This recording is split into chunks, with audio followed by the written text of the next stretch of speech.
আজকে কি চানটা না করলে হয় না? তা কি করে হয়? স্নান না করলে তোর পেটের মধ্যে আগুনটা নিভবে কি করে? আগুন? কোথায় আগুন? ওই তো দেখ না, তুই ফু কর, দেখবি মুখ দিয়ে ধোঁয়া বেরোচ্ছে। সত্যি সত্যি? হ্যাঁ তো, যা আয়নায় গিয়ে দেখ।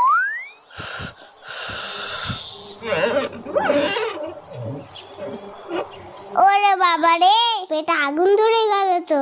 শিগগিরই যাই, চানটা করে নি। ও মা, গরম জল দাও তো, স্নানটা করে নি। এই মুখটা ঢালবো? না না, পরেরটাই ঢালবো কোনি। ঠান্ডা ঠান্ডা কুল কুল, চান করতে আসাটাই ভুল। এই তো পেয়েছি, আগে তোদের চান করাই, না হলে তোদের পেটে আগুন লেগে যাবে। তখন বুঝবি ঠেলা। এই জায়গাটা ইতে জল দিই তো। আমার জল ফুরিয়ে গেছে, আরো গরম জল দাও। এত গরম জল নিয়ে কি করছে দেখি তো। ও কি চকচক করছে। গ্যাস পুড়িয়ে গরম জল করেছে কি তোর বাথরুম ধোয়ার জন্য?